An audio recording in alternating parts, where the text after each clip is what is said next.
আসসালামু আলাইকুম বন্ধুরা, দেখতেই পাচ্ছেন 547টি পদে বাংলাদেশ সেনাবাহিনীর অসামরিক পদে একটি বিশাল নিয়োগ বিজ্ঞপ্তি প্রকাশিত হয়েছে, যেখানে আপনারা বাংলাদেশের সকল জেলা থেকে নারী পুরুষ উভয় প্রার্থী যারা অষ্টম এসএসসি ও এইচএসসি উভয় পরীক্ষা পাশ করেছেন তারা কিন্তু এখানে আবেদন করতে পারবেন। সো এখানে কিন্তু অসামরিক দেখে আবার কেউ ভাবিয়েন না যেটা আবার বেসরকারি চাকরি। সো এটা হচ্ছে সেনাবাহিনীর বিভিন্ন ক্যান্টনমেন্টগুলো আছে, এই ক্যান্টনমেন্টের যে অফিসিয়াল নিয়োগ বিজ্ঞপ্তি এটাই হচ্ছে সেটি। সো এই সার্কুলার সম্বন্ধে এ টু জেড বলবো, এখানে আপনারা কিভাবে আবেদন করবেন, আবেদন করতে কত টাকা খরচ হবে এবং কত তারিখের মধ্যে আবেদন করতে হবে। সো একটু ধৈর্য সহকারে দেখবেন, আমি সবকিছু এক এক করে আলোচনা করব। আর আপনারা যারা বাংলাদেশ সেনাবাহিনীর অসামরিকের জন্য দেখতে পাচ্ছেন আপডেট চূড়ান্ত সাজেশন নিতে চান, আমার কাছে কিন্তু সেনাবাহিনীর অসামরিক পদের জন্য আপডেট চূড়ান্ত সাজেশন আছে। এটা হচ্ছে সকল জেলার জন্য, এখানে লিখিত ভাইয়া পরীক্ষার জন্য এ টু জেড আপনারা উত্তর সহ পেয়ে যাবেন 2026-এর আপডেট। যারা নিতে চান তারা স্ক্রিনে দেয় এই যে হোয়াটসঅ্যাপ নাম্বার দেওয়া আছে, এই হোয়াটসঅ্যাপ নম্বরে যোগাযোগ করে 100 টাকা পেমেন্ট করে সাজেশনটি আদৌ সংগ্রহ করে ভালো করে প্রিপারেশন নেবেন। আর মূল ভিডিও আলোচনা করার পূর্বে ছোট একটা রিকোয়েস্ট থাকবে, আপনারা যারা এখনও আমাদের ফেসবুক পেজ দেখতে পাচ্ছেন, এটা হচ্ছে আমাদের ফেসবুক পেজ, যারা আমাদের ফেসবুক পেজটা এখনও ফলো দিয়ে রাখেন নাই, অবশ্যই যারা ভিডিওটা দেখতেছেন তারা অবশ্যই আমাদের ফেসবুক পেজটি ফলো দিয়ে রাখবেন। আর আমাদের ইউটিউব চ্যানেল রায়হান কবির যারা এখনো সাবস্ক্রাইব করেন নাই, অবশ্যই আমাদের ইউটিউব চ্যানেলটি সাবস্ক্রাইব করে রাখবেন।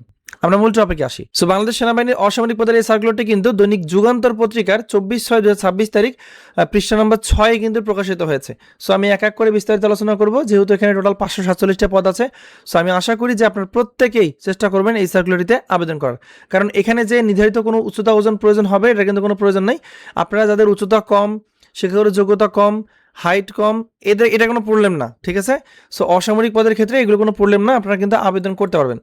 সো আমি আজকে প্রথম যে পদটা নিয়ে আলোচনা করবো, বাবুর্চি নেওয়া হবে, অষ্টম শ্রেণী পাশ হলে আবেদন করা যাবে, রান্নার কাজে অভিজ্ঞতা প্রয়োজন হবে, অফিস করণিক নেওয়া হবে এখানে 3 জন, এইচএসসি পাস হতে হবে, কম্পিউটার জানা আবশ্যক, ইংরেজিতে 30 ও বাংলায় 30-20 শব্দের গতি থাকতে হবে, ঠিক আছে, এবং কম্পিউটার উপর তাত্ত্বিক ও ব্যবহারিক জ্ঞান থাকতে হবে। এবার পরিচ্ছন্নতা কর্মী নেওয়া হবে 2 জন, পঞ্চম শ্রেণী পাশ হলে আবেদন করা যাবে, সহকারী বাবুর্চি নেওয়া হবে, অষ্টম শ্রেণী পাশ হলে আবেদন করা যাবে।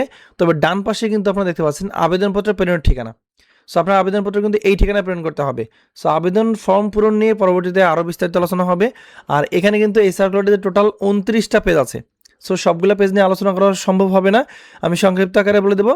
যেমন বাবুর্চি যেগুলো পদ আছে সেগুলো অষ্টম শ্রেণী পাশ হলে আবেদন করা যাবে, মেস ওয়েটারটা এসএসসি পাশে আবেদন করা যাবে, সেক্ষেত্রে পাসপোর্ট 4 ইঞ্চি প্রয়োজন হবে, এবং বার্তাবাহক কিছু সংখ্যক পদে কিন্তু আপনার যে আপনার উচ্চতা সেটা কিন্তু প্রয়োজন আছে, সবগুলো পদের জন্য না।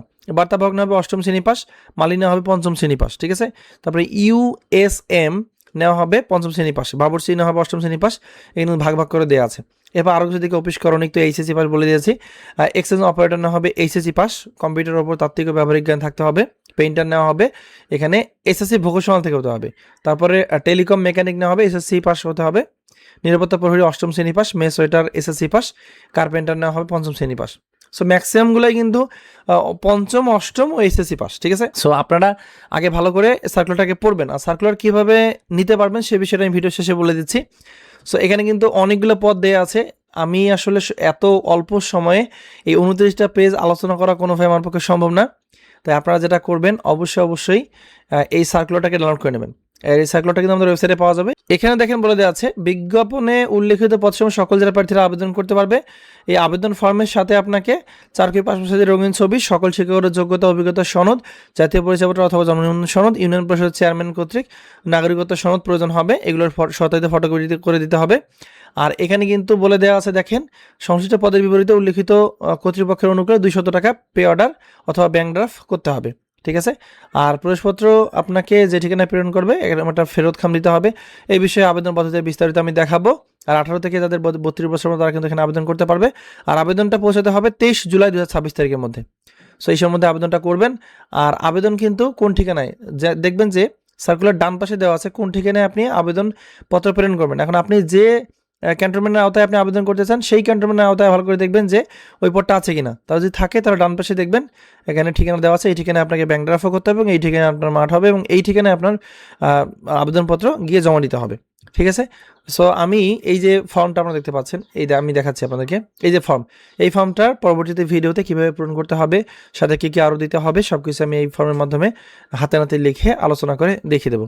সো আশা করি আপনারা আমাদের চ্যানেলটা সাবস্ক্রাইব করবেন এবং আমাদের ফেসবুক পেজ, এই পেজটা ফলো দিয়ে রাখবেন পরবর্তীতে নতুন আপডেট পাওয়ার জন্য। আর অনেকেই বলতে পারেন যে এই সার্কুলারটা আসলে কিভাবে পেতে পারেন।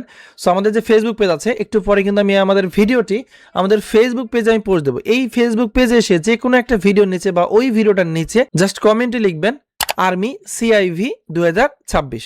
আমি যেভাবে লিখে দিয়েছি আর্মি সিআইভি, এই দুটো একসঙ্গে হবে, স্পেস দিয়ে আপনারা 2026 লিখবেন। যেভাবে লিখে দিয়েছি ঠিক সেভাবে কিন্তু কমেন্ট করার সাথে সাথে এই যে সার্কুলারটা আছে, এই সার্কুলারটা কিন্তু আপনার মেসেঞ্জারে আমি লিঙ্কটা পাঠিয়ে দেবো, পিডিএফ লিঙ্ক, ঠিক আছে? সেটা দেখেও আপনারা আগে পড়তে পারবেন। তবে অবশ্যই এই যে আবেদন করার যে ভিডিও, এই আবেদন করার যে ফর্মটা আছে, এই ফর্মটার কীভাবে পূরণ করতে হবে এটার ভিডিও অবশ্যই দেখবেন। কারণ এটা দেখে যদি আপনি আবেদন করেন, অবশ্যই আপনি নিশ্চিত থাকেন যে আপনার এডমিট কার্ড আসবে। সো চেষ্টা করবেন এই ভিডিওটা মিস না করার। সো এই ছিল আজকের ভিডিও, দেখা হবে পরবর্তী ভিডিওতে। ধন্যবাদ সবাইকে, ভালো থাকবেন সবাই, আসসালামু আলাইকুম।